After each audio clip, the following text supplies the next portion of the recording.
Good morning, नमस्कार, सुप्रभात। आप सभी का स्वागत है हमारे नए यूट्यूब चैनल अपना सिविल फील्ड में। आज के अपने इस वीडियो में हम डिस्कस करेंगे कि बीम के ड्राइंग को हम कैसे रीड करते हैं। आर्किटेक्ट ड्राइंग और आरसीसी ड्राइंग में जो बीम का डिटेल दिया होता है उसको हम कैसे प्रिपेयर करते हैं, कैसे रीड करते हैं, स्टील कैसे रीड करते हैं, कंक्रीट कैसे रीड करते हैं, बीम का साइज, बीम का टाइप, ये सब हम कैसे रीड करते हैं ड्राइंग में, आज के अपने इस वीडियो में हम डिस्कस करेंगे। तो चलिए आज का हम अपना वीडियो स्टार्ट करते हैं। सबसे पहले हम आर्किटेक्ट और कंसल्टेंट से ड्राइंग को रिसीव करते हैं और ड्राइंग को प्रॉपरली रीड करते हैं। कुछ बेसिक पॉइंट हैं जो हमने डिस्कस किया हुआ है अपने इस वीडियो में कि हम ड्राइंग को कैसे रीड करेंगे या ड्राइंग में क्या क्या पॉइंट्स होते हैं जो हमको प्रॉपरली नोट डाउन करना होता है। तो सबसे पहले जो ड्राइंग हम रिसीव करते हैं और ड्राइंग में हम देखेंगे कि राइट साइड में एकदम टॉप कॉर्नर पे कुछ नोट्स दिए रहते हैं ड्राइंग के बारे में। तो उस नोट्स को केयरफुली हम रीड करते हैं और एक पेपर पे हर एक पॉइंट को प्रॉपरली नोट डाउन करते हैं।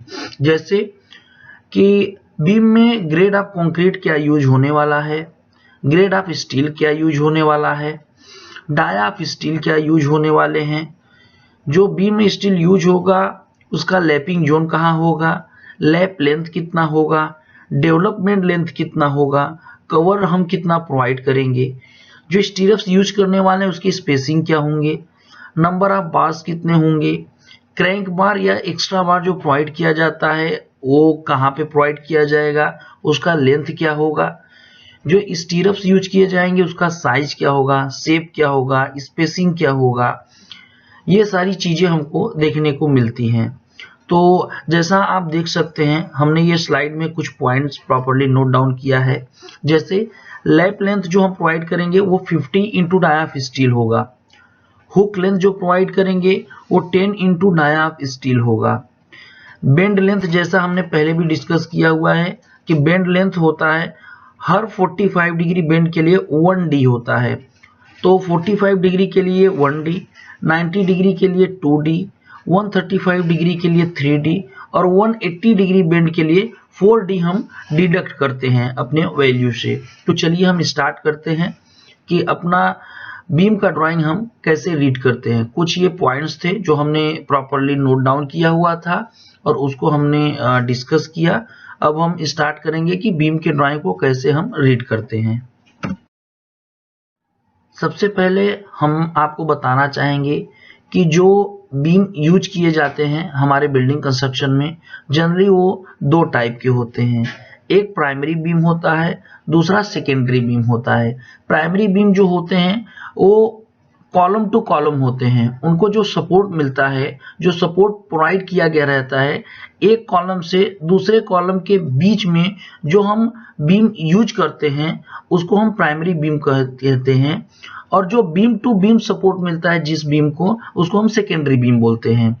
एक तरीके से आप ऐसा समझ सकते हैं कि जो बीम कॉलम के ऊपर रेस्ट किया गया रहता है उसको हम प्राइमरी बीम बोलते हैं और जिस बीम को बीम का सपोर्ट मिलता है उसको हम सेकेंडरी बीम बोलते हैं। तो एक तरीके से जैसे आप देख सकते हैं ये हमारा एक प्रोजेक्ट का ड्राइंग है जिसमें प्रॉपरली कुछ डिटेल मेंशन किए गए हैं। तो आप इसमें देख सकते हैं, जैसे आप यहाँ पे राइट साइड में देखेंगे PB7। अब PB7 को हम अगर कंसीडर करेंगे तो ये हमारा प्राइमरी बीम है, क्योंकि इसको जो सपोर्ट मिला हुआ है, जो रेस्ट किया गया है, ये दोनों कॉलम पे रेस्ट किए गए हैं। लेकिन अगर आप देखेंगे PB9 जो हमारा बीम है वो PB7 के ऊपर रेस्ट किया हुआ है। तो इस तरीके से हम कहेंगे कि PB7 जो है वो प्राइमरी बीम है और PB9 जो है वो सेकेंडरी बीम है। इसी तरीके से आप हर एक बीम को प्रॉपरली रीड कर सकते हैं कि प्राइमरी बीम हम किसको बोलते हैं और सेकेंडरी बीम हम किसको बोलते हैं। तो यहाँ पे कुछ बीम के डिटेल्स दिए हुए हैं, उसको आप प्रॉपरली नोट डाउन करेंगे कि बीम को जो हम कोड दिए हुए हैं, बीम नंबर जो है वो इसमें प्रॉपरली मेंशन किया हुआ है, स्लैब के कोड को या स्लैब का डिटेल इसमें मेंशन किया हुआ है। ये हमारे एक प्रोजेक्ट का ड्राइंग है जिसको हम आज अपने इस वीडियो में डिस्कस करेंगे स्टेप बाय स्टेप। तो आप जैसे देख सकते हैं ये सारे डिटेल दिए हुए हैं बीम से रिलेटेड और स्लैब से रिलेटेड। उसको हम प्रॉपरली रीड आउट करते हैं और फिर हम स्टार्ट करेंगे कि कैसे स्टील, कंक्रीट या बीम का साइज, बीम का लेंथ, ये सब कैलकुलेट करेंगे और रीड करेंगे।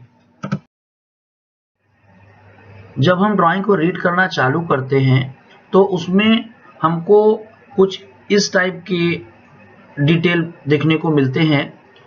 लेकिन सबसे पहले हम आपको ये बताना चाहेंगे कि जब हम ड्राइंग को रीड करना चालू करते हैं तो हमको आर्किटेक्ट ड्राइंग और कंसल्टेंट ड्राइंग दोनों की ज़रूरत पड़ती है, क्योंकि बीम का लेंथ या स्लैब का लेंथ जानने के लिए हमको आर्किटेक्ट ड्राइंग को फॉलो करना होता है और बीम का डेप्थ, बीम का विड्थ, स्टील का डिटेल और कंक्रीट का डिटेल जानने के लिए हमको कंसल्टेंट ड्राइंग की जरूरत पड़ती है।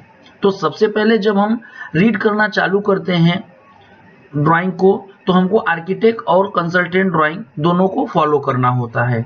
जब आप कंसल्टेंट ड्राइंग को देखेंगे तो कंसल्टेंट ड्राइंग में टॉप साइड में, राइट साइड में आप देखेंगे कुछ इस टाइप के नोट्स दिए होते हैं, जैसा आप हमारे इस स्लाइड में देख रहे हैं।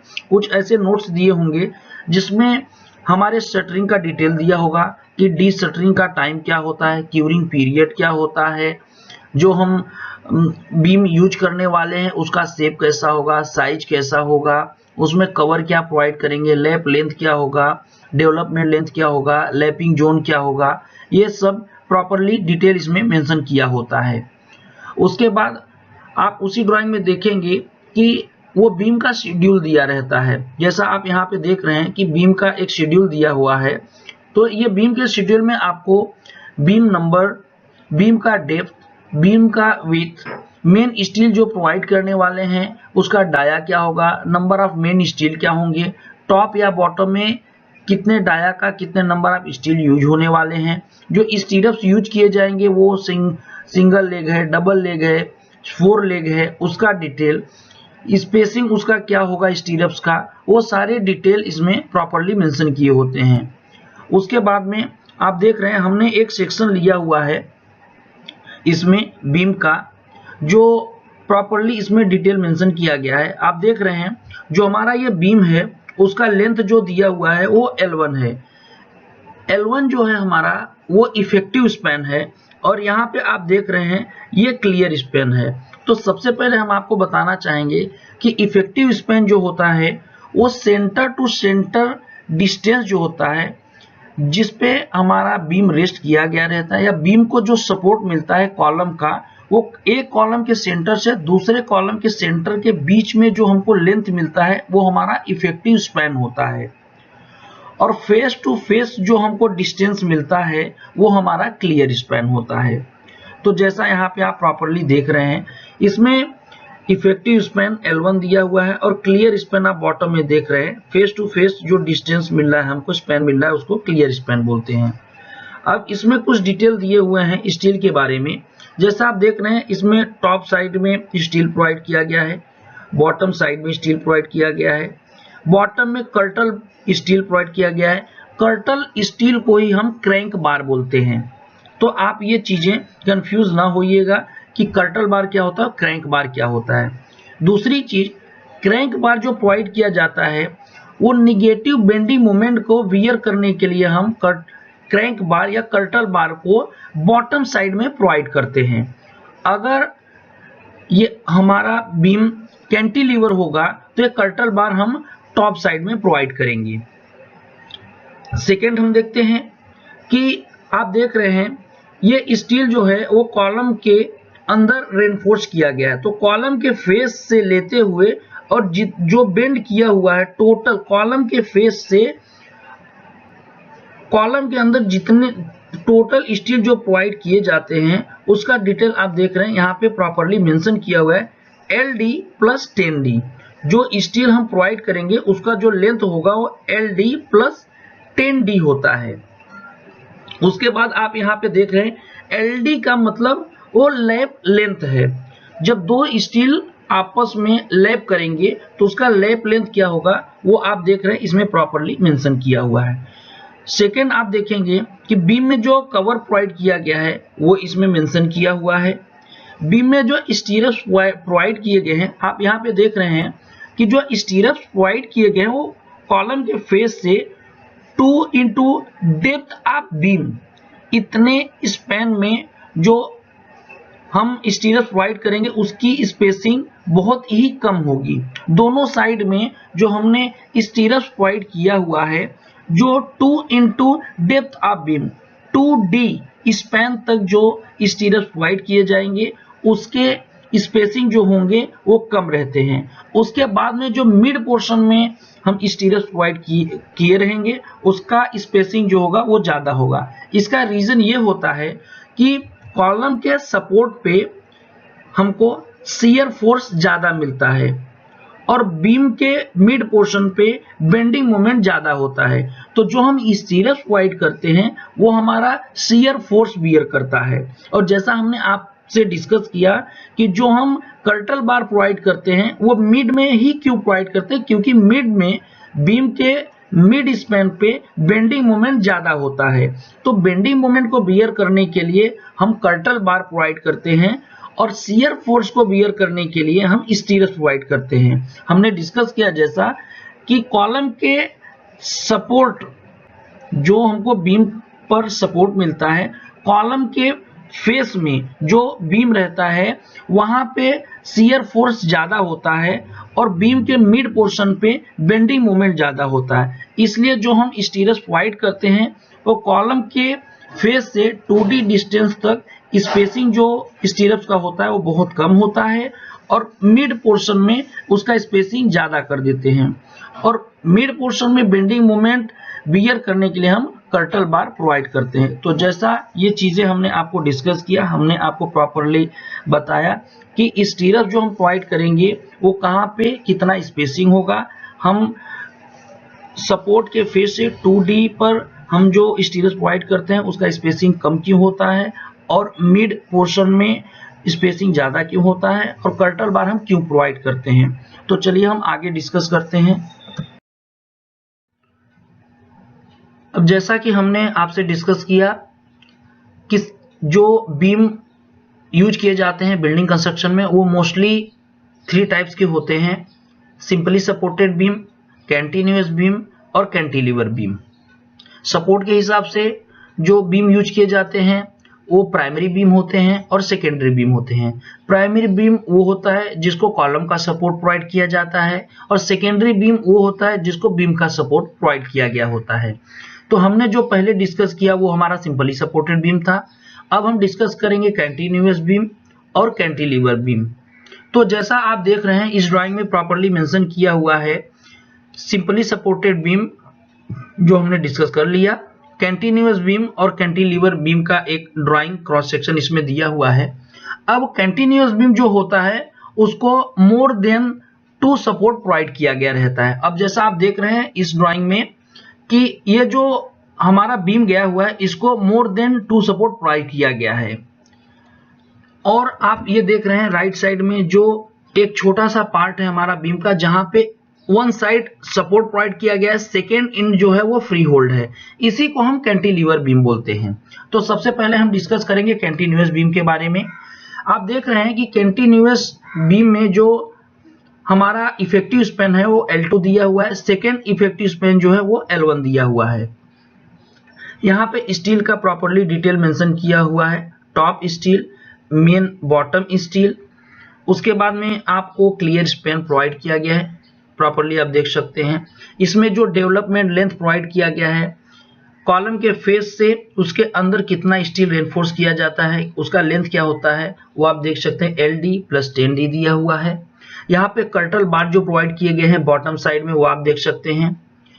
यहाँ पे एक्स्ट्रा स्टील जो प्रोवाइड किया गया है टॉप साइड में वो आप देख सकते हैं, उसको प्रॉपर्ली मेंशन किया हुआ है। सबसे पहले हम आपको ये बताना चाहेंगे कि जो कर्टल बार इसमें प्रोवाइड किया जाता है या जो एक्स्ट्रा बार प्रोवाइड किया जाता है उसका जो लेंथ होता है वो हम आपसे डिस्कस करेंगे कि सपोज जैसे ये हमारा क्लियर स्पैन दिया हुआ है, अगर हम इसको एज्यूम करते हैं कि जो हमारा क्लियर स्पैन है फेस टू फेस जो डिस्टेंस हमको मिल रहा है वो हम एज्यूम करते हैं L है, तो जो हमारा कर्टल बार प्रोवाइड किया जाएगा उसका लेंथ 2L/3 होगा एज पर IS कोड के हिसाब से। दूसरी चीज हम आपको बताना चाहेंगे कि जो हमारा सिंपली सपोर्टेड बीम होता है, जो उसमें स्टील प्रोवाइड किया जाता है फेस से कॉलम के अंदर, जो स्टील प्रोवाइड किया जाता है, जो उसका डेवलपमेंट लेंथ होता है वो LD+10D होता है। कैंटिलीवर बीम में भी आप देख रहे हैं, जो सपोर्ट के फेस से, कॉलम के फेस से उसके अंदर जो स्टील प्रोवाइड किया गया है उसका डेवलपमेंट लेंथ जो है वो LD+10D है। इसी तरीके से कैंटिलीवर बीम में जो डेवलपमेंट लेंथ प्रोवाइड किया जाता है वो मिनिमम LD होता है एज पर IS कोड के हिसाब से। अब आप देख रहे हैं नीचे एक डिटेल दिया हुआ है बीम का, इसमें जो LD प्रोवाइड किया गया है, डेवलपमेंट लेंथ जो प्रोवाइड किया गया है वो LD/3 है। अब आप इस ड्राइंग में देख सकते हैं, अब ये बॉटम साइड में जो आप सेकेंडरी बीम देख रहे हैं, इसमें जो हमारा डेवलपमेंट लेंथ प्रोवाइड किया गया है वो LD/3 है। अब ये सेकेंडरी बीम आप कैसे समझेंगे कि हमारा सेकेंडरी बीम है क्रॉस सेक्शन से? अब आप देखेंगे दोनों एंड पे कोई सपोर्ट नहीं दिया हुआ है, यहाँ पे क्रॉस का एक मार्क दिया हुआ है। ये क्रॉस का मार्क का मतलब ये है कि ये बीम जो है वो प्राइमरी बीम के ऊपर रेस्ट किया हुआ है। इस तरीके से आप समझ सकते हैं कि हमारा सेकेंडरी बीम है। अब इसमें जो डेवलपमेंट लेंथ दिया हुआ है वो LD/3 है। दूसरी चीज, प्राइमरी बीम में जो स्टीयर्स प्रोवाइड किए जाते हैं उसके स्पेसिंग अलग अलग होते हैं, लेकिन जो सेकेंडरी बीम में स्टीयर्स प्रोवाइड किए जाते हैं उसके स्पेसिंग इक्वली डिवाइड किए गए रहते हैं।